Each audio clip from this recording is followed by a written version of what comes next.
Bonjour et bienvenue à tous dans cette nouvelle web-émission À tous santé, réalisée en collaboration avec MGEN et dédiée au personnel hospitalier. Lorsque l'on est parent d'un ou plusieurs enfants, les banalités du quotidien peuvent vite se compliquer. Être parent est loin d'être de tout repos, cela demande de l'organisation, de la rigueur et énormément de conciliation et de sacrifice. Il est donc important d'avoir les bonnes clés pour concilier au mieux sa vie professionnelle et sa vie personnelle. De ce fait, concilier le métier de soignant et le métier de parent est un défi mental quotidien. C'est une vraie problématique que rencontre le personnel hospitalier entre les conditions de travail, les plannings horaires et l'implication émotionnelle du métier. Si la plupart des parents confinés ont pu garder leurs enfants et exercer leurs activités en télétravail, il n'en est pas de même pour les soignants mobilisés. Écoles fermées, garde d'enfants, personnel réquisitionné, le Covid a bouleversé l'organisation dans les foyers du personnel hospitalier. De plus, le risque de contracter la Covid-19 et d'être hospitalisé à cause de la maladie est 2 à 3 fois supérieur au risque de la population générale. Les soignants et leurs proches représentent 17,2%, soit un patient sur 6 des personnes hospitalisées. Au cours de cette web-émission, nous aborderons la parentalité d'un soignant ainsi que ses situations au cours de la crise sanitaire. Pour cela, nous avons le plaisir d'accueillir à nos côtés aujourd'hui Sony Fébrici, infirmier aux urgences adultes, ainsi que Laura Trastour, infirmière. Alors, Sony, comment appréhende-t-on la situation de parents lorsqu'on travaille dans un milieu hospitalier? Alors, comment on l'appréhende? On essaye d'être le plus pragmatique possible et le plus organisé possible. Pour la simple et bonne raison que, comme vous le savez, le personnel hospitalier travaille les week-ends, les jours fériés, travaille aussi la nuit. Donc, soit on a la chance d'avoir une crèche, voilà, soit des grands-parents disponibles, ou des parrains marraines disponibles, ou alors des frères et sœurs qui sont disponibles quand on est obligé de travailler les week-ends et qu'on ne peut pas s'organiser autrement. Parce que la petite particularité que j'ai, c'est que ma femme est aussi infirmière, elle est infirmière libérale. Donc nous, on est obligé de s'organiser avec notre entourage. Eh bien, alors, pour rebondir sur ça, pour vous, Laura, comment vous gérez la garde de vos enfants? Moi, étant séparée du papa des enfants, je les ai forcément pas tous les jours. Donc, c'est vrai qu'on essaye de faire en fonction de mon roulement. Donc, ils sont chez leur papa quand moi je travaille, mais des fois, c'est vrai que ça arrive que on travaille tous les deux. Donc, on fait appel aux grands-parents, aux amis. Et quand vraiment personne n'est disponible, j'ai une nounou qui est dispo vraiment H24. Donc, c'est vrai que c'est un gros avantage. Et par rapport à ça, quand votre enfant est malade, ça s'organise pareil? Ou est-ce que ça doit changer? C'est forcément le plus compliqué parce que moi, j'ai la possibilité, travaillant dans un hôpital, d'avoir des journées enfants malades, mais forcément que c'est toute une organisation pour le service. Il faut trouver des remplaçants si j'ai une ou un de mes collègues qui est en vacances, parce que ça veut dire que la personne qui fait les congés est déjà sur place. Donc, en règle générale, s'il faut partir dans la journée, si je peux le faire, je le fais. Mais sur les autres jours, j'essaye quand même de trouver quelqu'un, si ça tombe pas sur mes jours de repos, pour garder les enfants, pour garder l'enfant malade, en tout cas, à la maison. Et Sony, quand notre enfant est malade, est-ce qu'on a plus peur quand on est soignant? Alors, effectivement, quand on est soignant, on voit toujours, entre guillemets, le pire. C'est-à-dire que quand votre enfant a 3 jours de fièvre et mal à la tête, tout de suite, vous pensez à telle ou telle pathologie ou telle maladie. Alors que les gens qui ne sont pas soignants sont un petit peu vierges de tout ça et prennent les symptômes au fur et à mesure et traitent au fur et à mesure des symptômes et consultent au fur et à mesure des symptômes. Alors que quand on est soignant, on a souvent tendance à tout le temps s'imaginer le pire. Et par rapport à ça, donc pour s'imaginer le pire, quand il y a eu le premier confinement, comment vous avez géré cette période-là, par exemple, Laura?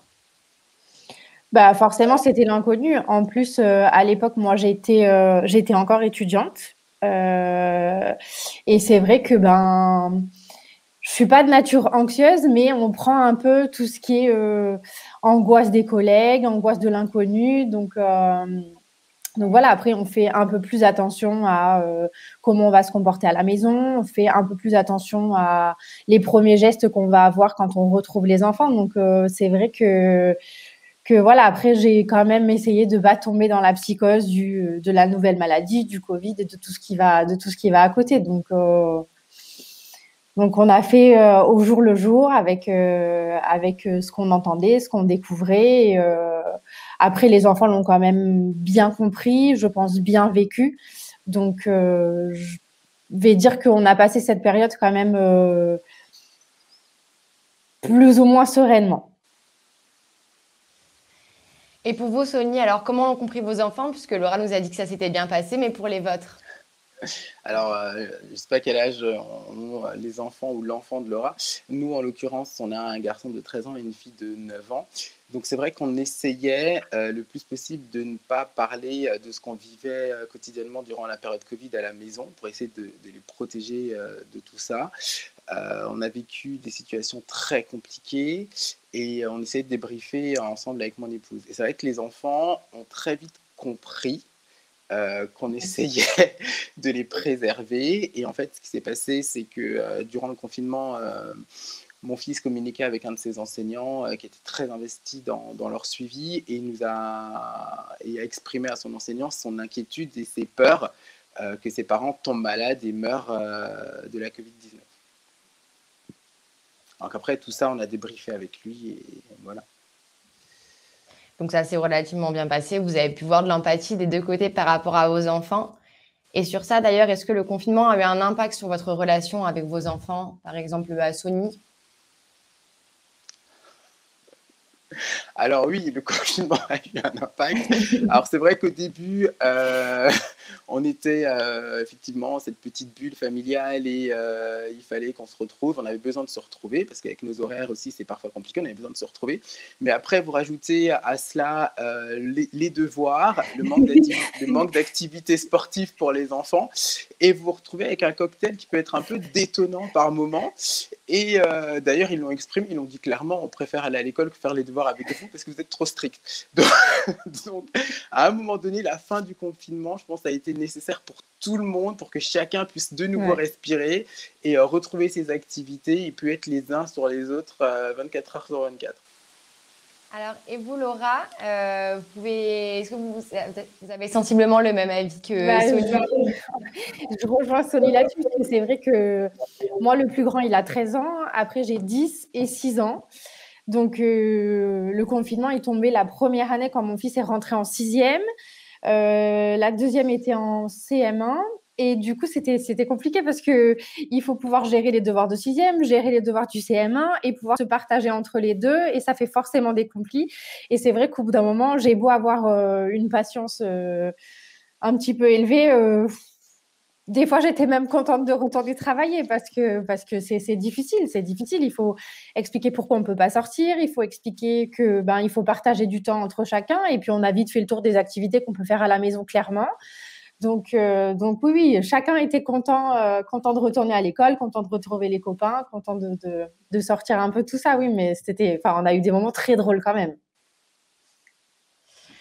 Et à propos des cours à la maison, du coup, vous dites que vous avez dû tous deux vous partager entre vos enfants et que ça a été un peu compliqué, ils préféraient retourner à l'école, mais est-ce que dans l'ensemble, quand même, ça s'est bien passé ou est-ce que vous avez vu un vrai problème de suivi, en fait, par rapport à vos enfants? Par exemple, Sony? Alors, dans l'ensemble, ça s'est bien passé. Après, le problème de suivi, je pense que nous, ce qui nous a dérangé, c'est qu'en fait, chaque enseignant faisait ce qu'il avait envie. C'est-à-dire qu'il n'y avait pas de véritable ligne de conduite. Donc, il y avait des professeurs qui étaient extrêmement investis dans le suivi des enfants, dans le suivi des devoirs, qui ont mis en place des groupes de parole pour pouvoir les accompagner au mieux durant toute cette période-là. Et d'autres enseignants qui, pendant plusieurs mois, on n'a eu aucune nouvelle. Voilà, rien, pas de devoir, on ne savait pas s'ils étaient vivants ou pas, s'ils avaient eu le Covid ou pas, donc rien. Ça, c'est vrai que c'est la partie qui nous a un petit peu dérangé. Après, de toute façon, les devoirs, il fallait avancer, il fallait les faire. Du coup, le grand a appris à travailler en autonomie, plus en autonomie. Et la petite, on a continué à l'accompagner pour ses travaux scolaires. Très bien. Alors, pour finir sur une note positive, que pensez-vous avoir tiré comme conclusion de cette crise par rapport à vos enfants, Laura? Je pense qu'ils ont chacun eu une vision un peu différente de ce qu'était mon travail à l'hôpital. Et ils ont tous, je dirais, gagné en autonomie et gagné en en compréhension par rapport aux autres, par rapport à la complexité de certaines situations. Parce que c'est vrai qu'il y en a qui ont la chance d'avoir un cadre de vie qui est facile, qui ont un jardin, qui ont un espace de vie qui est plus confortable que parfois d'autres. Donc, je pense que humainement, ils ont beaucoup gagné et beaucoup appris. Et ils étaient contents de retrouver leurs copains.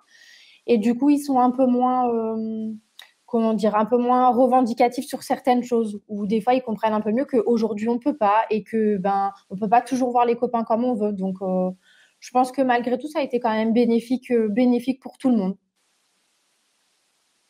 Merci beaucoup. Alors, nous arrivons à la fin de cette webémission. Merci à tous d'y avoir assisté. Merci à Sony Fébrici et Laura Trassour pour votre participation et vos témoignages. Retrouvez toutes nos émissions sur notre chaîne YouTube Atout Santé TV et celle de MGEN. Suivez notre actualité sur notre page Facebook Atout Santé TV et nos différents réseaux sociaux tels que Instagram et LinkedIn. Et n'oubliez pas, d'ici là, soyez acteurs de votre santé.